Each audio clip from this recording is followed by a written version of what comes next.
একটা মূল্য তালিকা প্রদান করেছে। আপনাদের সকলের জ্ঞাতার্থে আমি জানাতে চাই, সেনাবাহিনী এ ধরনের কোনো বাজারে মূল্য তালিকা প্রদান করেনি।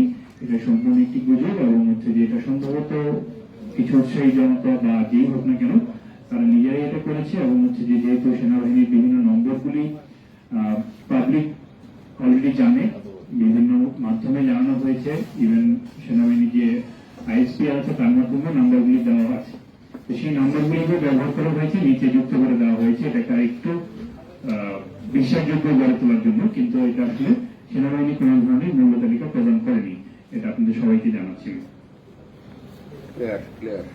তো সামনে মেইনলি আছে যে এখন যে সময়টা গিয়েছে যে একটা ব্রেকডাউন ছিল, পুলিশ যেহেতু যে কর্মস্থলে ছিলেন না, যার কারণে যে সার্বিক আইন শৃঙ্খলা পরিস্থিতির অবনতি হয়েছিল।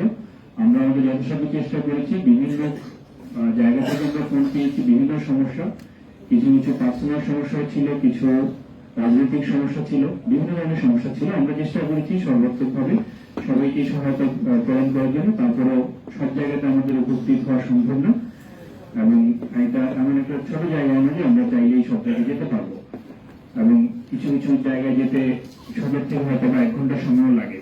1 ঘন্টা সময় পৌঁছাতে ততক্ষণে কিন্তু যা হওয়ার হয়ে যায়। আমরা হয়তো কিছু কিছু ক্ষেত্রে হয়তো বা সহায়তা প্রদান করতে পারিনি, সেজন্য আমরা আন্তরিকভাবে দুঃখিত। আর মেইনলি আরেকটা কনসার্ন হচ্ছে যে সামনে কয়েকটা প্রোগ্রাম আছে, স্পেশালি হিন্দু সম্প্রদায়ের কিছু প্রোগ্রাম আছে। আমরা আশা করবো আপনারা সবাই যার যার নিজ নিজ এলাকায় এই প্রোগ্রামগুলিকে সহায়তা করবেন এবং যাতে কোনো ধরনের নাশকতামূলক কর্মকাণ্ড না হয় এবং যারা সুযোগ সন্ধানী লোকজন আছেন তারা যাতে এটাকে পুজো করে কোনো ধরনের ইস্যু তৈরি করতে না পারেন, সেই ব্যাপারে আপনারা সজাগ থাকবেন। এই ব্যাপারে আপনাদের সকলের সহযোগিতা চাচ্ছি আমরা। ধন্যবাদ। Thank you.